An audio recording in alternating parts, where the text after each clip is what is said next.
At a business dinner, I had a drunken one-night stand with a finance magnate, Leo Thorne, and ended up pregnant. Our families quickly arranged a marriage, but my best friend, Chloe, warned me that Thorne was perverted and ruthless, urging me not to marry him.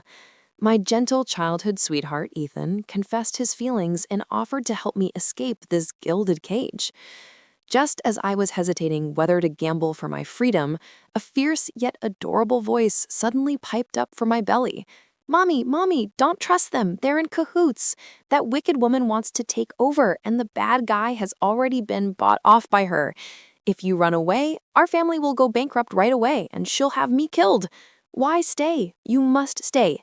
Dad isn't a pervert at all. He's just a bit stern and doesn't know how to say nice things. He's way better than those two-faced hypocrites." I took a long moment to calm down. They want me dead? Then this wealthy family? I'm gonna marry into it without fail. "Hurry up, Amelia, or we'll be too late." Ethan grabbed my arm with an anxious look on his face. My best friend Chloe's eyes were red, filled with reluctance. "Amelia, the car is ready. Go quickly and let me know you're safe when you arrive." "Mommy, don't believe him. The elopement is fake. They just want you to run away so they can take over Grandpa's company together and then get rid of me. That wicked woman is so evil." The little one's voice was both childish and frantic. I looked at the two of them, feeling a deep sadness in my heart. "I'm not leaving." Both of them froze in shock. Chloe was frantic with worry. "If you marry Leo, you're jumping into a pit of fire. He hasn't had a steady girlfriend in years.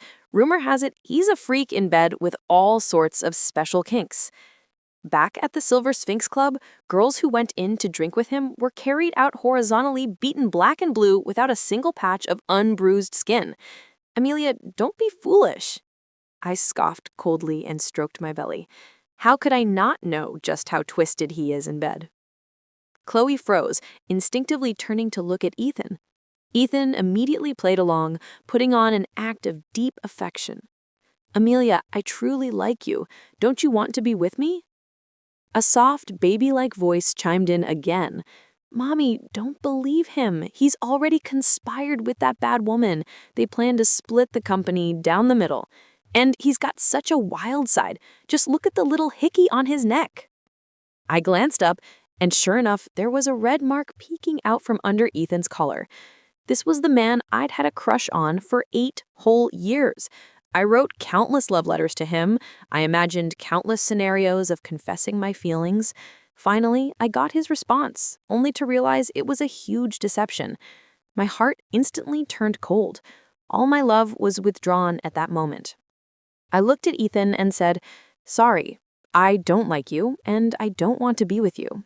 You can leave now. I won't see you out." "Amelia?" The two of them were taken aback by my sudden 180-degree change in attitude. After failing to persuade me, they could only leave awkwardly. As for me, I immediately went to my parents and said bluntly, I agreed to the arranged marriage. After confirming the alliance between our two families, Leo and I were finally going to meet. This was actually our second encounter. The first time was in the lounge upstairs at the banquet hall. I had drunk half a bottle of champagne and felt dizzy. He had, too, been flushed from social drinking. In our dazedness, we somehow ended up in each other's arms and spent the entire night entangled. Truth be told, I didn't even know what he looked like. Sitting in the drawing room of Leo's villa in the Crestwood Heights, my heart was pounding so hard it nearly leapt out of my throat. The door silently opened. Leo walked in. I froze. He looked nothing like how Chloe had described him, no ferocious demeanor, nor was he some pot-bellied middle-aged man. He was strikingly handsome. My heart was pounding wildly. Down this shallow tendency of mine to judge by looks. Wow, it's Dad! A living Dad! So handsome! An aura 3 meters 8. The little milky voice in my belly suddenly sounded again, brimming with excitement. Leo took a few steps and sat on the couch across from me, his movements elegant and refined. "Amelia, how are you feeling?" His tone was flat, as if asking about the weather. "Daddy cares about us, even though he looks grumpy. Mommy, say yes." The little one kicked excitedly. "It's all right." Thank you for your concern. I lowered my eyelashes, my face feeling a bit warm. If you need anything, you can directly contact my assistant. He handed over a black business card and added, anything. Anything? Did you hear that, Mommy? Daddy is so domineering. I took the business card, our fingertips brushing. My heartbeat quickened again. After the meeting, the two families began discussing marriage arrangements. The next day, Leo sent people to deliver over a dozen large boxes. They were all betrothal gifts: antiques, calligraphy, paintings, jewelry, jade. Each piece was priceless. Even my father was astonished. Seems like this Leo really values you. The families wanted to move quickly. Wait for them to come and discuss. Time is pressing. We can just cancel the engagement ceremony and proceed straight to the wedding. But Leo disagreed. Marriage is a lifelong commitment. It can't be rushed. He specifically took time off to accompany me for dress fittings and inspect the venue for the engagement ceremony at the Grand Celestial Hotel. He handled everything personally, yet never made decisions for me in a domineering way. The entire engagement ceremony was everything I had envisioned. Seeing the banquet hall filled with my favorite gardenias, the last traces of hesitation in my heart completely melted away. The only discomfort throughout the entire engagement ceremony was from Chloe. She actually attended my engagement banquet. After our unpleasant parting that day, we hadn't seen each other since. It seemed she had completely forgotten about what happened. She affectionately looped her arm through mine, saying, "Amelia, congratulations on soaring from the branches to become a phoenix." I withdrew my arm and replied, "I was already the heir to the family corporation. What do you mean by soaring from the branches?" Mommy's comeback was perfect. Chloe's expression changed slightly, but she quickly forced a smile. "I didn't mean it that way, Amelia. We've been good friends for so many years. I didn't mean any harm. I just tend to speak my mind." With that, she took hold of my arm again. "I heard today's desserts were prepared by a pastry chef from Paris. Shall we go try them?" She pulled me along. As I followed, a hint of weariness rose in my heart. "Alert, alert! The mean woman is up to no good. Stay away from that vase, Mommy. She is going to fake a fall and push you into it." The little one's voice rang out urgently, filled with extreme anxiety. My scalp prickled and my body instinctively wanted to step back. Chloe suddenly stumbled underfoot, letting out a startled cry. It seemed as if she had completely lost her balance, yet her elbow aimed precisely toward my side. Having prepared in advance, I dodged backwards. I also managed to give Chloe a kick in the process. Just as I was about to steady myself, a firm arm abruptly wrapped around my waist from behind. It was Leo. I had already regained my balance, but his sudden embrace made my foot slip, sending me tumbling back into his arms. Beside us, Chloe fell flat on her face, utterly disheveled and humiliated. "Wah, that scared me to death! Luckily, Daddy came quickly. Daddy is so handsome, a real hero saving the damsel in the distress." The little one's voice rang out again, full of admiration. All right then. His over-the-top heroism was actually quite cool. I let out a deep breath and met Leo's profound gaze. "It's okay." He looked down at me, his tone tense. I shook my head, my heart pounding like a drum, half from fright, half from the closeness of the embrace. Leo turned his head, his gaze instantly turned icy as it swept over the pitiful Chloe on the ground. "Are you blind?" Chloe was so startled she shivered. Before she could even stand up, she began apologizing profusely. "Amelia, I really didn't mean it."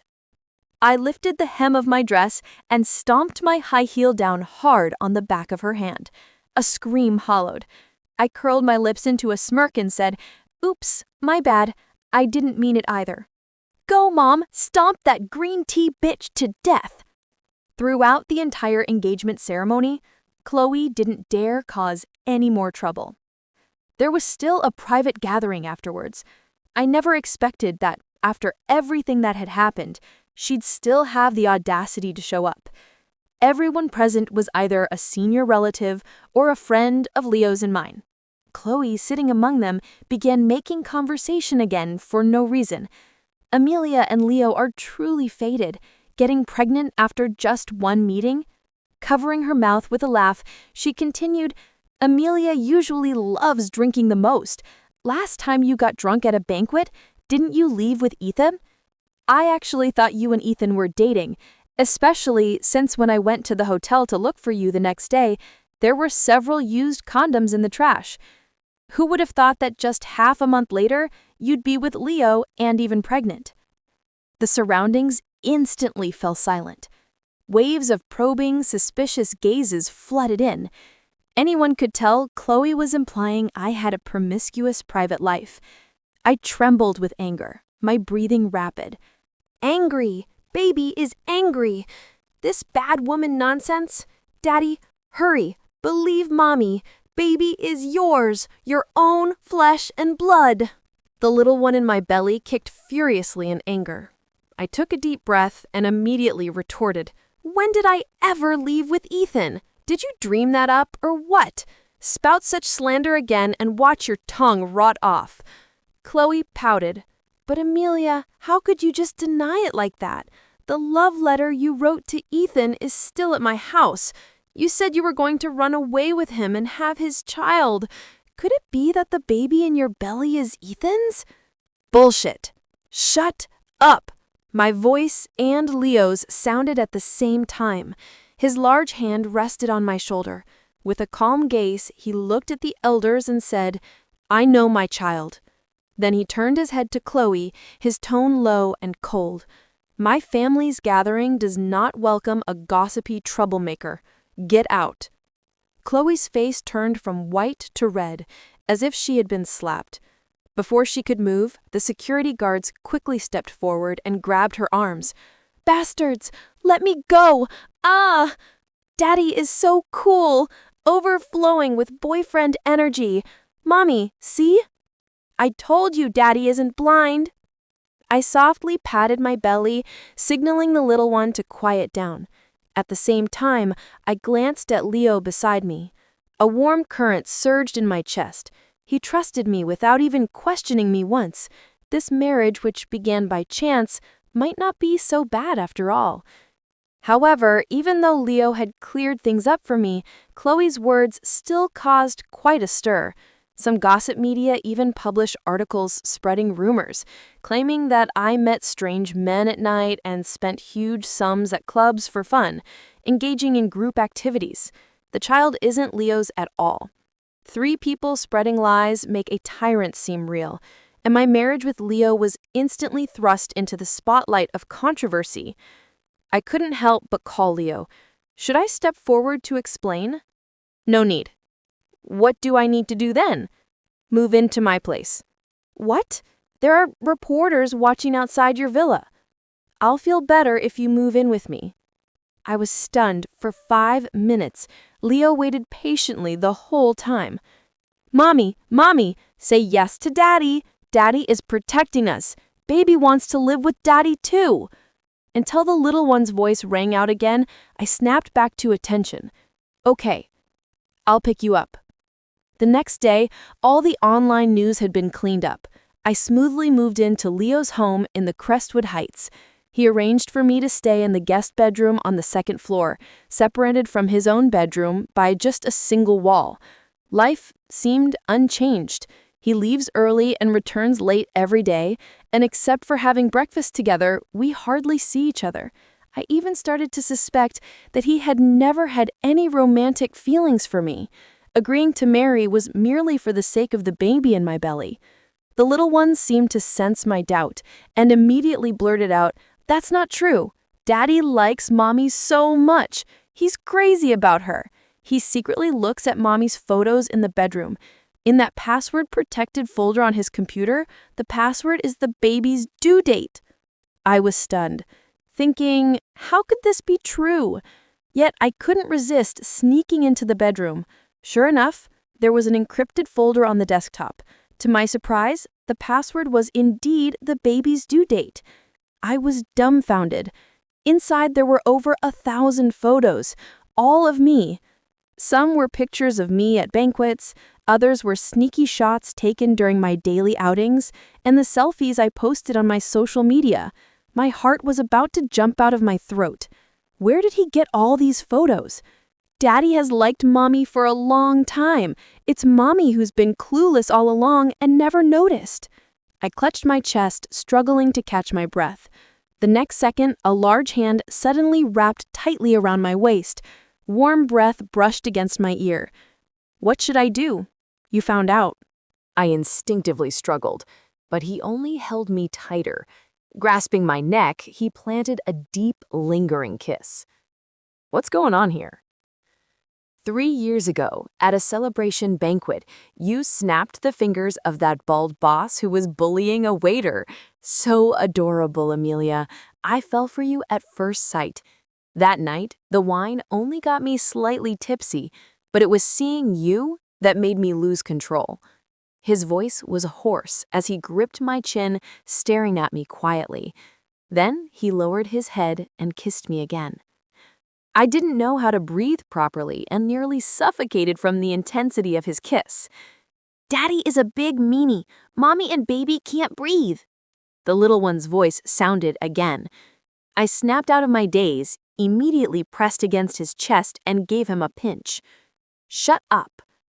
His brows furrowed slightly, and there was a trace of helplessness in his smile as he replied, Okay. After that day, Leo and I inexplicably entered a passionate relationship overnight. Our days were filled with sweetness. I moved from the guest bedroom into the master bedroom. One evening, Leo had an unavoidable social engagement and hadn't returned home late into the night. I waited until my head grew heavy, my eyelids drooping with exhaustion. Mommy, sleep. If you're tired, baby's going to sleep too. The little one's voice was also thick with drowsiness. I burrowed into the blankets and fell asleep instantly. I don't know how long I slept, but suddenly there were faint sounds all around. I woke up, startled. In the darkness, the noise was coming from the direction of the balcony. I held my breath as I watched a dark figure slip in silently. That person seemed to be Ethan. In the moonlight, his face bore an expression of desperate madness. The bad man is coming in. There's a knife in the drawer, Mommy. Get it quick to protect yourself. I grabbed the switchblade from the drawer as fast as I could. Ethan was already lunging at me. Don't be afraid, Amelia. I just wanted to see you and our child. He grinned menacingly, gripping my wrist tightly while his other hand started tearing at my clothes. I heard Leo has OCD and hates when others touch his things. What do you think? If I were to take you on his bed, would he still want you? I wanted to scream for help, but he firmly covered my mouth. At the critical moment, I bent my knee and kicked him hard between the legs. He gasped in pain, veins bulging, and loosened his grip on me. I clutched the switchblade and pressed it against his neck. Just then, rapid footsteps came from downstairs. The door was violently kicked open. It was Leo, returning. Daddy's here. Wah, it's finally over. The little one cried out, even more excited than I was. The butler said the power was cut off, so I knew something had happened. He stroked my head reassuringly while simultaneously grasping Ethan's throat. He slammed him against the wall like dragging a dead dog. Touch what's mine, and you're asking for death. Ethan, his mouth bleeding from the impact, actually managed to flash a mocking smile. You've got it all wrong. It was Amelia who asked me to come. She was so desperate, crying and begging me to come over and sleep with her. I was completely dumbfounded. How could he just lie through his teeth like that? Stop making baseless accusations. The sight of your face makes me sick. When did I ever ask you to come find me? Ethan spat out a mouthful of blood and gestured toward Leo with his chin. The evidence is on my phone. I have a recording of my call with Amelia. Leo's expression turned stern as he firmly pressed down on his back, freeing one hand to reach into his pants pocket. He pulled out a phone and played the recording. Amelia, it's been so many days since we last met. How is our baby doing? I want to come see you. All right. Of course, I miss you so much too. I really want to see you. Come find me quickly. My heart skipped a beat. How could this be? The voice in the recording was indeed mine, but I never talked to Ethan on the phone. I even blocked his number. Could I have made the call while sleepwalking? Silly mommy, what's sleepwalking? This is a fake recording, synthesized by Chloe and Ethan using clips from your past calls. Tell Daddy to send the recording for analysis. They'll be exposed. It suddenly dawned on me. Before my fallout with Chloe, we did have a similar phone conversation. She had just returned from a European trip, and I called her to invite her over. Yes, everything matched. Realizing this, rage shot straight to my head. Those two would stoop to any despicable act to drag me down. I couldn't hold back anymore. I stepped forward and slapped him hard across the face. Bastard, stop dumping your shit on me. I never had that conversation with you. This recording is synthesized. I turned to Leo. Send the recording for analysis. It'll be clear whether it's synthesized or not once tested. Leo shook his head, stating firmly, "No need, I believe you." His gaze was gentle yet unwavering, showing not a trace of doubt. A warmth spread through my chest, but I still shook my head. No, we must test it. I won't be wrong for something I didn't do. Leo smiled at me. All right, we'll do as you say. He immediately called his assistant and had the recording sent to the testing center. 2 hours later, the assistant brought back the test report. The result was exactly as I had expected. The recording was synthesized. Ethan turned deathly pale, cold sweat pouring down his face. I slammed the test report right into his face. You bastard, speak up. Did Chloe give you that phone recording? He hesitated for a moment, then unexpectedly shook his head. It has nothing to do with her. Then explain. Where did this spliced recording come from? He fell silent, pressing his lips tightly together, assuming a completely resigned posture. Leo clenched his fists, having reached the limit of his patience. He raised his foot and kicked him in the shoulder. With 2 consecutive kicks, I heard the sound of bones cracking. Ethan screamed in pain but gritted his teeth, refusing to reveal Chloe's involvement. I called the police, but without Ethan telling the truth, they couldn't take any action. They could only detain Ethan for the time being. When Chloe arrived at the police station, she immediately put on her innocent act again. She blinked at me with a face full of feigned innocence. Amelia, I don't know anything about this. You can't blame me. We used to be the best of friends. How could I ever do something like this to you? As she spoke, she took my hand again, just like before. She gave it a little shake, as if acting coquettishly. The expression on her face was clearly one of provocation. Seeing her so brazenly smug, I couldn't take it anymore. I raised my hand and gave her a slap across the face. "What are you doing?" she screamed. I didn't answer, striking back with another slap.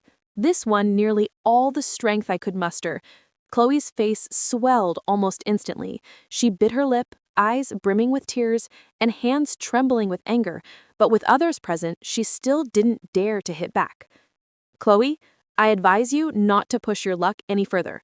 Once or twice is enough. There won't be a third time. If you provoke me again, I'll make you pay 1,000-fold. I pointed at her nose and enunciated each word slowly. After throwing down these words, Leo and I left the police station. I thought the storm had finally subsided, but unexpectedly, there was still an accident.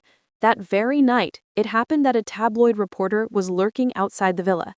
Ethan broke into my house by climbing through the window late at night, and the reporter caught it all on camera. For the sake of clicks, he twisted the trespassing incident into a late-night tryst, using the most disgusting language imaginable. The news of Leo and my marriage alliance was already under considerable scrutiny. Leo's new overseas project is about to launch. His father advised him to simply let it blow over. Controversies always subside, and old news will inevitably be overshadowed by the new. I also knew this was the best way to handle it. Even though it felt somewhat unfair, we had to consider the bigger picture. There is no need to clarify. Life is lived for ourselves. What others say doesn't matter. I smiled at Leo to show understanding. However, he shook his head. No. The next day, he held a press conference. Standing before dozens of media outlets, he publicly defended me. All media outlets that have spread rumors about my fiancé will receive legal notices issued in my personal name within 1 hour. I demand a public apology to my fiancé.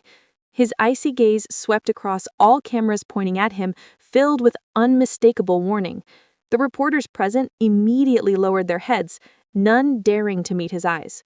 After delivering the statement, he handed the microphone to his assistant. Then, without looking back, he led me away. In the car, he remained characteristically silent. Unable to resist, I turned to study his chiseled profile before stealthily reaching for his hand. He also held my hand and said to me, "Hand me your phone." "What for?" I passed him my phone. After a few taps, he returned it to me.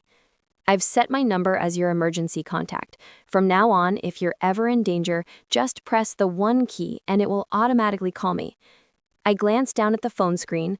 I noticed he hadn't just set up the emergency contact, he had also changed his contact name from his full name to husband. Despite it already being autumn, I suddenly felt very warm. The little one's voice rang out again. "Wow, Daddy and Mommy are so sweet. Mommy, Daddy is so handsome. Won't you give him a kiss?" I looked into Leo's eyes, serene without a ripple. He was always so composed, yet he made my heart race uncontrollably. It was so unfair. I leaned forward, wrapping my arms around his neck. My lips met his. Being this close, I could hear his heartbeat. So fast, so rapid. The wedding date was set for 2 months later. As the days passed, Leo and I grew even closer. The little one in my belly was steadily growing too, talking even more than before. Just finished dinner and he started fussing again. "Mommy, hungry, food, want strawberry cake, ask Daddy to buy it." I didn't want to deal with it at first, but then I couldn't help thinking about the sweet aroma of strawberry cake. Unable to resist the little one's pleas, I had to call Leo. "Hello?" When he answered, I noticed a hint of tension in his voice. "What's up?" "Well, I want some strawberry cake." He paused for a moment, taking a deep breath. "All right, I'll buy it for you." Even though it wasn't time to leave work yet, Leo came home in just 20 minutes. He didn't just bring strawberry cake, there was matcha and chocolate too. I was stunned. "Did you move the entire dessert shop home?" He coughed twice and didn't say a word. The little one was clearly more excited than I was. "Baby loves Daddy so much. Daddy is the best daddy in the whole world, also the best husband ever." His soft voice was like a feather brushing against my chest. I nodded lightly in agreement. He was absolutely right. In the following days, I lived comfortably and happily.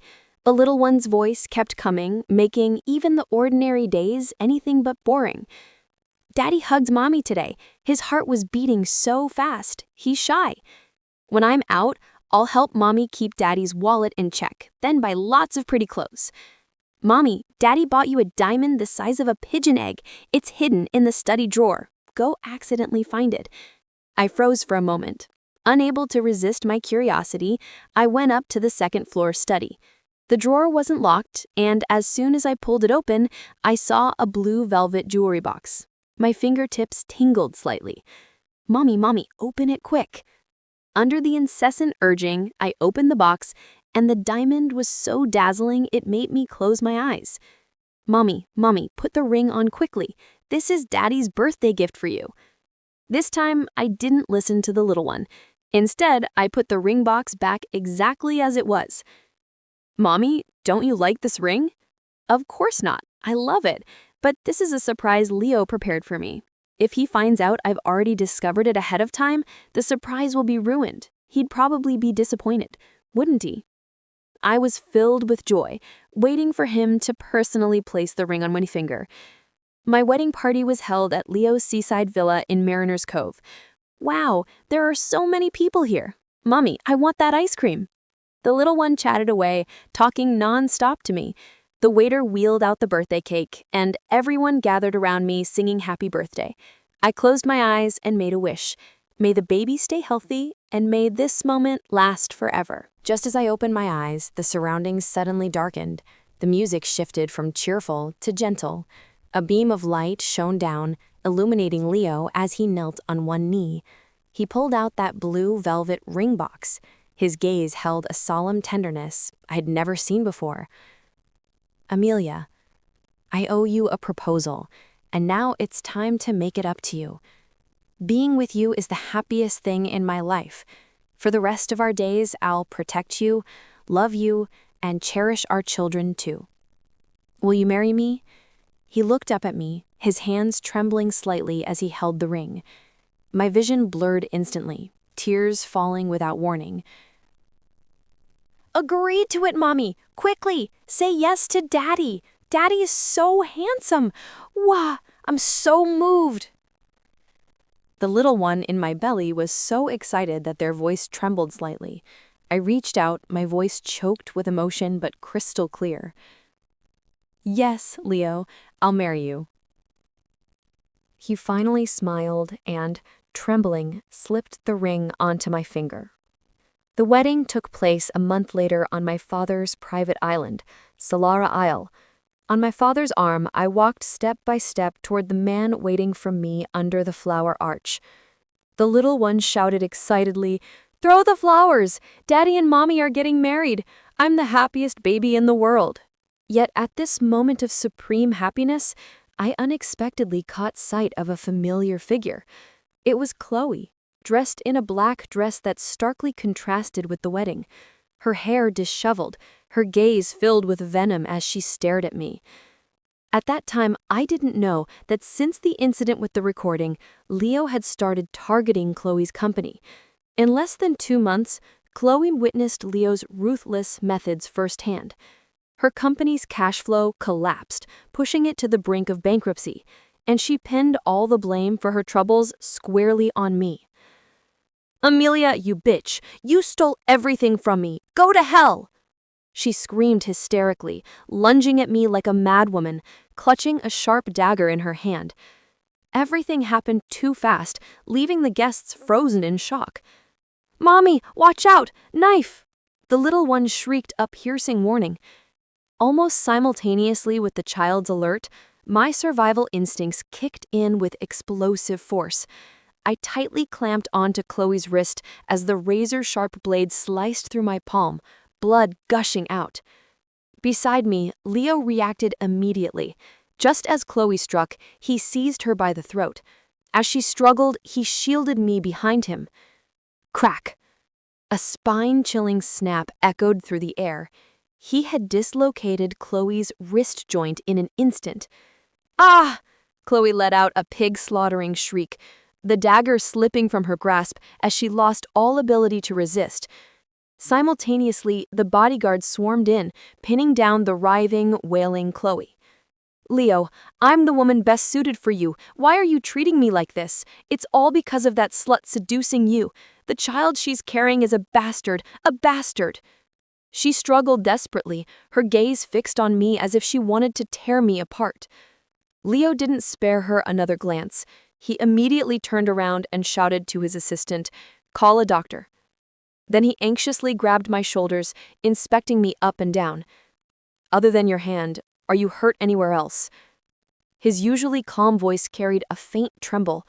I knew in that moment he must have been absolutely terrified. I leaned against him and shook my head, trying to calm my breathing. "I'm fine. The baby is fine too. We dodged it." Only then did he let out a long sigh of relief, before turning to his bodyguards and saying, "Call the police. Chloe, you're going to pay for what you've done." The police arrived quickly and took away Chloe, who had completely lost her mind. Married life was peaceful and happy. Leo kept his promise and gave me a warm home. He remains busy, but he always declines unnecessary social engagements to come home and have dinner with me. Everyone says he has changed. The only domineering CEO has turned into a henpecked husband. He simply smiles faintly without refuting it. Every night, he leans close to my belly and softly reads stories to the baby. Mommy, can you tell Daddy to stop reading financial newspapers? The baby really doesn't like listening to them. The baby wants to hear fairy tales. Listening to the little one's constant complaints and seeing Damien's serious expression, I couldn't help but laugh. A few months later, our son was born. The little one was healthy and beautiful, exactly as I had imagined. When Leo held our son, his usually calm face would reveal a nearly clumsy tenderness. My life was peaceful and happy. As for Chloe, with conclusive evidence of attempted murder and pressure from Leo, she was ultimately sentenced to 15 years in prison. Let her spend the coming days reflecting on her actions in prison. Not long after she was incarcerated, a haggard-looking woman came looking for me. She is Chloe's mother. In that moment, I almost didn't recognize her.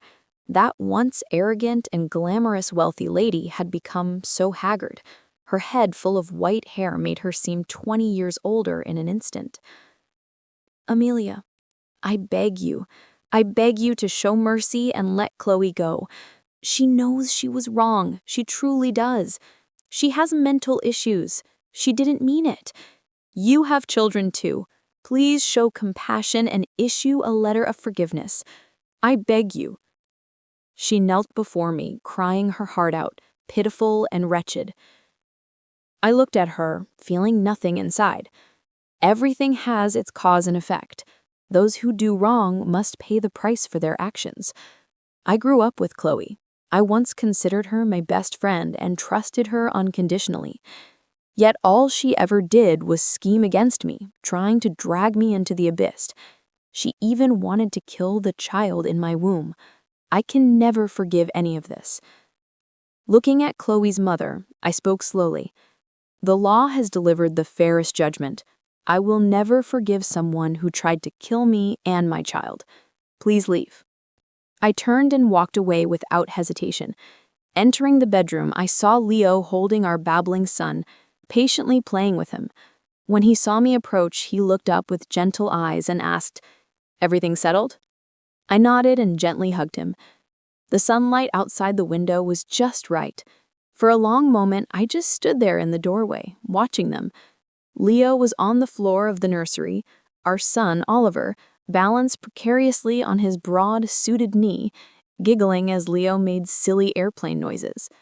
The sight was so disarmingly normal, so profoundly different than the gilded, treacherous world I'd once been poised to enter. This was real. This was mine. Leo glanced up, his stern features softening into that small, private smile he reserved only for Oliver and me. "You okay?" "More than okay," I said, walking over and sinking down beside him. I leaned my head against his shoulder, breathing in his familiar scent of cedar and clean linen. Oliver reached a chubby fist out and grabbed a lock of my hair. "Just putting some ghosts to rest." He didn't press for details. He never did. He simply wrapped an arm around me, pulling me closer, so our little family was a tight, warm circle on the soft rug. "Good," he murmured into my hair. "They don't belong here." Life settled into a rhythm that was both exhilarating and deeply peaceful. Leo, to the continued astonishment of the business world, became a master of delegation. The workaholic tycoon image faded, replaced by photos in the society pages of him pushing a stroller through Crestwood Park or carrying grocery bags. The articles called him domesticated. I called him happy. Oliver was the sun around which our universe revolved, and he was a chatterbox. The voice that had been my secret confidant, my panic button guardian, was now a loud, joyful, and endlessly curious presence. "Daddy, why is the sky blue and not like sparkly purple?" "Mommy, does my goldfish remember my name?" "If I eat all my broccoli, will I turn into a tree?" Leo handled the relentless interrogation with a patience that stunned me. He would get down to Oliver's level, his brows slightly furrowed in concentration, and give a thoughtful, scientifically simplified answer. It was the cutest thing I'd ever seen. One afternoon, we were at the Mariners Cove Villa. Leo was trying to read a merger proposal on his tablet while Oliver constructed an elaborate castle for his toy dinosaurs around his father's feet. "Daddy, remember when the mean lady tried to push Mommy at the party?" The air in the room seemed to still. Leo's eyes flicked up from his tablet, meeting mine over Oliver's head. We had never discussed the details of that day or Chloe in front of him. We'd been careful. I remember something like that, yes?" Leo said, his voice carefully neutral. "I told Mommy to watch the vase," Oliver said matter-of-factly, stacking another block. "I was very loud in my inside voice, and then you caught her. You were like, whoosh." He mimicked a heroic pose, nearly toppling his castle. We stared at each other, a silent conversation passing between us. He remembers. "Your inside voice was very helpful, Ollie," I said softly, my throat tight.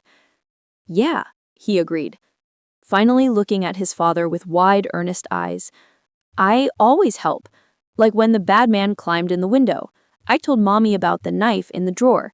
Daddy, you were so mad your face got all shiny." He reached up and patted Leo's knee. "It's okay.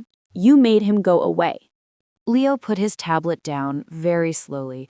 He reached out and pulled Oliver into his lap, holding him close. "I will always make the bad things go away," he said, his voice a low, fierce rumble against Oliver's small back. "Always." Oliver snuggled into him, content. "I know. That's why you're the best daddy, and why Mommy married you, not the other guy with the icky neck." He made a face. He was yucky. I couldn't help the laugh that bubbled out of me, part shock, part overwhelming love. Leo just shook his head, a look of bemused wonder on his face. Our son wasn't just a child. He was the living, breathing archive of our most chaotic, dangerous, and ultimately defining moments. And he narrated them with the blunt, unfiltered perspective of a preschooler. Later that night, after Oliver was finally asleep, his dinosaur castle meticulously preserved on the living room floor, I found Leo on the balcony, looking out at the moonlit ocean. "A penny for your thoughts," I said, slipping my arms around his waist from behind. He covered my hands with his. I was just thinking. All those years I spent building walls, being ruthless, being alone. It was like I was constructing a fortress for a treasure I didn't even know I was waiting for. And then you and Ollie just walked right in, complete with your own early warning system. I laughed softly, resting my cheek against his back. "He's quite the system." Leo turned in my arms, his expression serious in the silvery light. "He saved you, before I even knew you needed saving. He chose me long before you did." He cupped my face. "Do you have any idea how grateful I am for that? For both of you?" Tears pricked my eyes. I think I do, because I feel the same way. I thought of the gilded cage, the fake escape, the whispers and the knives. He saw the truth when I was too hurt and confused to see it myself. He led me right to you. Leo kissed me then, a slow, deep kiss that held the weight of our shared history and the bright promise of our future. "Then, I suppose," he whispered against my lips, "we owe our greatest adventure to a very opinionated tour guide who hadn't even been born yet." From the baby monitor on the table beside us, a sleepy, milky voice mumbled, "You're welcome." We broke apart, staring at the monitor, then at each other, and then we laughed, the sound mingling with the sigh of the waves below, a perfect, joyful noise in the quiet night. The adventure, it seemed, was still full of surprises, and we wouldn't have it any other way. The years that followed were a testament to the quiet, steadfast life we had built. The drama of our beginning became a distant, almost mythic prologue to the main story, a story of school runs, family holidays, shared takeaways on the sofa, and Leo learning to braid Oliver's hair for crazy hair day. Oliver's inside voice, as he still sometimes called his uncanny prenatal memories, faded as he grew. By the time he was 7, it was just a hazy, dream-like recollection he'd mention occasionally. "Did I really used to talk to you from your tummy, Mom?"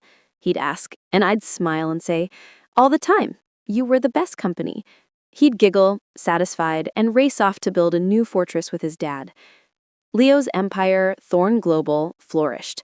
The board had initially worried that his new focus on family would soften his edge, but they were wrong. If anything, he became more decisive, more efficient. He had something real to protect now, a North Star that guided every ruthless business move and every generous philanthropic endeavor. The perverted tycoon gossip had died long ago, replaced with features in business magazines about his revolutionary family leave policies and the Thorn Foundation for Women's and Children's Health. One crisp autumn day, when Oliver was 10, we found ourselves back at Solara Isle, the site of our wedding. We were celebrating our anniversary, just the three of us. Oliver was exploring the tide pools, a miniature scientist with a net and a bucket.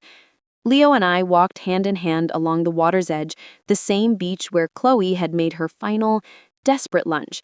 The memory had lost its sting, replaced by a profound sense of closure. "Do you ever think about them?" I asked quietly, my gaze on Oliver's distant, enthusiastic figure. "Ethan?" Leo's tone was matter-of-fact. He served his time for breaking and entering and attempted assault. Last I heard, he'd moved abroad and started a small, moderately successful import-export business. A quiet life. I don't think about him. He squeezed my hand. The other one, no, not unless you do. I shook my head. No, I heard she was up for parole last year. Denied. I took a deep breath of the salty air. It feels like a story about other people now. Because it is, he said simply. Our story started the moment you decided to stay.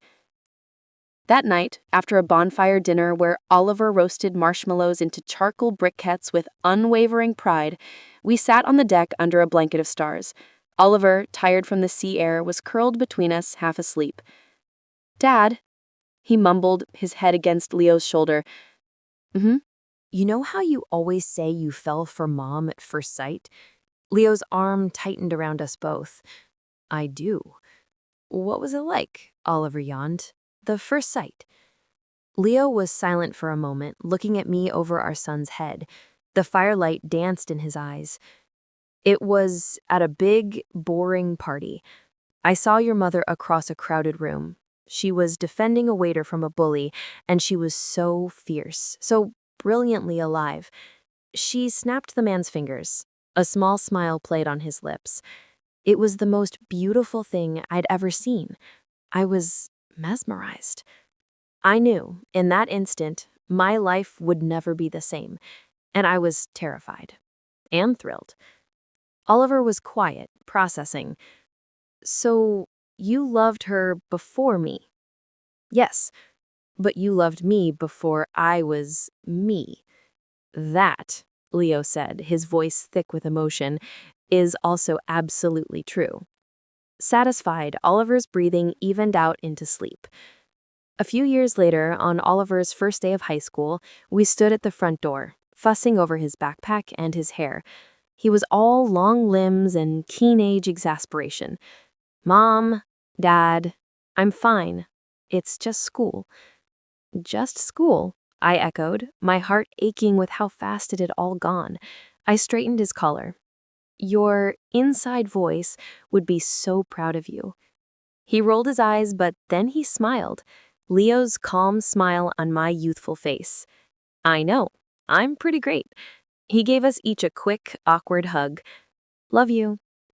And he was off, walking confidently down the path to where his future waited. Leo put his arm around me as we watched him go. The house felt suddenly, profoundly quiet. "It's just us again," I whispered. Leo turned me to face him. His hair had a few threads of silver at the temples, and the lines around his eyes were from laughter, not stress. He was, impossibly, more handsome than the day I'd first truly seen him in his drawing room. "Amelia," he said, his voice still capable of making my knees weak after all this time. It was always us. He was the wonderful, miraculous catalyst, but this, he gestured between our hearts, this was the destination. And we're not at the end. We're just in a new, quieter chapter. He was right. The frantic, dangerous pulse of our beginning had given way to a deep, steady rhythm. We traveled. We bickered over home renovations. We hosted loud, messy holidays for my family. We slow danced in the kitchen. We were partners in every sense of the word. On our 20th wedding anniversary, Leo surprised me not with a lavish party, but with a weekend at a secluded mountain lodge. There was a single yellow gardenia, my favorite, on the pillow. That night, after dinner, he led me outside to a hot tub under the stars. "Do you remember," I said, leaning back against his chest in the warm, bubbling water, "do you remember how you once said marriage was a lifelong commitment that couldn't be rushed?" His arms tightened around me. "I remember. You were right."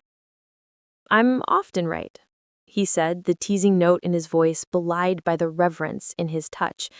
"But about you, about this, it was the only thing I've ever been completely sure of, even when you hated me." "I never hated you," I corrected softly. "I was just temporarily very misinformed." He chuckled, the sound vibrating through me. "Thank God for our son's excellent intelligence network." We sat in comfortable silence, watching the steam rise into the cold, clear air. I thought of the scared pregnant woman being pulled in two directions, of the desperate gamble to trust the unknown. I thought of every obstacle, every attack, every moment of doubt. They had all led here, to this profound, unshakable peace. "Leo," I said, tilting my head back to look at him. "Yes, my love?" "It was the best gamble I ever took." He kissed me then under the infinite stars, a kiss that was a promise kept, a journey shared, a love that had been tested in fire and emerged not just unbroken, but unbreakable. "You know how you always say you fell for Mom at first sight?" Leo's arm tightened around us both. "I do." "What was it like?" Oliver yawned. "The first sight." Leo was silent for a moment, looking at me over our son's head. The firelight danced in his eyes. "It was at a big, boring party. I saw your mother across a crowded room. She was defending a waiter from a bully, and she was so fierce, so brilliantly alive. She snapped the man's fingers. A small smile played on his lips. It was the most beautiful thing I'd ever seen. I was mesmerized. I knew in that instant my life would never be the same, and I was terrified and thrilled." Oliver was quiet, processing. "So you loved her before me?" "Yes." "But you loved me before I was me." "That," Leo said, his voice thick with emotion, "is also absolutely true." Satisfied, Oliver's breathing evened out into sleep. A few years later, on Oliver's first day of high school, we stood at the front door fussing over his backpack and his hair. He was all long limbs and teenage exasperation. "Mom, Dad, I'm fine. It's just school." "Just school," I echoed, my heart aching with how fast it had all gone. I straightened his collar. "Your inside voice would be so proud of you." He rolled his eyes, but then he smiled. Leo's calm smile on my youthful face. "I know, I'm pretty great." He gave us each a quick, awkward hug. "Love you." And he was off, walking confidently down the path to where his future waited. Leo put his arm around me as we watched him go. The house felt suddenly, profoundly quiet. "It's just us again," I whispered. He turned me to face him. His hair had a few threads of silver at the temples, and the lines around his eyes were from laughter, not stress. He was, impossibly, more handsome than the day I'd first truly seen him in his drawing room. "Amelia," he said, his voice still capable of making my knees weak after all this time. It was always us. He was the wonderful, miraculous catalyst. But this, he gestured between our hearts, this was the destination, and we're not at the end. We're just in a new, quieter chapter. He was right. The frantic, dangerous pulse of our beginning had given way to a deep, steady rhythm. We traveled. We bickered over home renovations. We hosted loud, messy holidays for my family. We slow danced in the kitchen. We were partners in every sense of the word. On our 20th wedding anniversary, Leo surprised me not with a lavish party, but with a weekend at a secluded mountain lodge. There was a single yellow gardenia on the pillow. That night, after dinner, he led me outside to a hot tub under the stars. "Do you remember," I said, leaning back against his chest in the warm, bubbling water, "that you once said marriage was a lifelong commitment that couldn't be rushed?" His arms tightened around me. "I remember." I was right. "I'm often right," he said, the teasing note in his voice belied by the reverence in his touch. "But about you, about this, it was the only thing I've ever been completely certain of, even when you hated me." "I never hated you," I corrected softly. "I was just temporarily very misinformed." He chuckled, the sound vibrating through me. "Thank God for our son's excellent intelligence network." We sat in comfortable silence, watching the steam rise into the cold, clear air. I thought of the scared, pregnant woman being pulled in two directions, of the desperate gamble to trust the unknown. I thought of every obstacle, every attack, every moment of doubt. They had all led here, to this profound, unshakable peace. "Leo," I said, tilting my head back to look at him. "Yes, my love?" You know how you always say you fell for Mom at first sight? Leo's arm tightened around us both. I do. What was it like? Oliver yawned. The first sight. Leo was silent for a moment, looking at me over our son's head. The firelight danced in his eyes. It was at a big, boring party. I saw your mother across a crowded room. She was defending a waiter from a bully, and she was so fierce, so brilliantly alive. She snapped the man's fingers. A small smile played on his lips. It was the most beautiful thing I'd ever seen. I was mesmerized. I knew in that instant my life would never be the same. And I was terrified and thrilled. Oliver was quiet, processing. "So you loved her before me?" "Yes, but you loved me before I was me." "That," Leo said, his voice thick with emotion, "is also absolutely true." Satisfied, Oliver's breathing evened out into sleep. A few years later, on Oliver's first day of high school, we stood at the front door fussing over his backpack and his hair. He was all long limbs and teenage exasperation. "Mom, Dad, I'm fine. It's just school." "Just school," I echoed, my heart aching with how fast it had all gone. I straightened his collar. "Your inside voice would be so proud of you." He rolled his eyes, but then he smiled, Leo's calm smile on my youthful face. "I know. I'm pretty great." He gave us each a quick, awkward hug. "Love you," and he was off, walking confidently down the path to where his future waited. Leo put his arm around me as we watched him go. The house felt suddenly, profoundly quiet. "It's just us again," I whispered. He turned me to face him. His hair had a few threads of silver at the temples, and the lines around his eyes were from laughter, not stress. He was impossibly more handsome than the day I'd first truly seen him in his drawing room.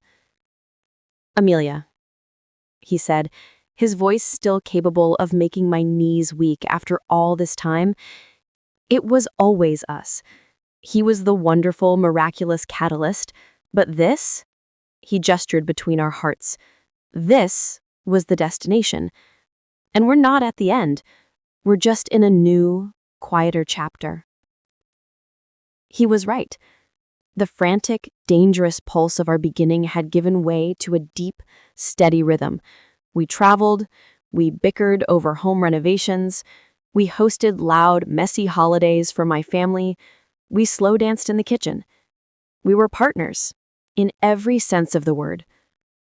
On our 20th wedding anniversary, Leo surprised me not with a lavish party, but with a weekend at a secluded mountain lodge.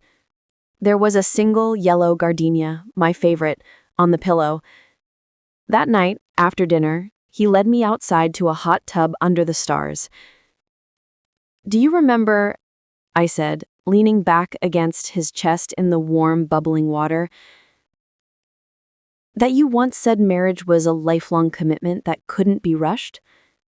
His arms tightened around me. "I remember." "You were right." "I'm often right. But about you, about this, it was the only thing I've ever been completely sure of, even when you hated me." "I never hated you. I was just temporarily very misinformed." He chuckled, the sound vibrating through me. Thank God for our son's excellent intelligence network. We sat in comfortable silence, watching the steam rise into the cold, clear air. I thought of the scared pregnant woman being pulled in two directions, of the desperate gamble to trust the unknown. I thought of every obstacle, every attack, every moment of doubt.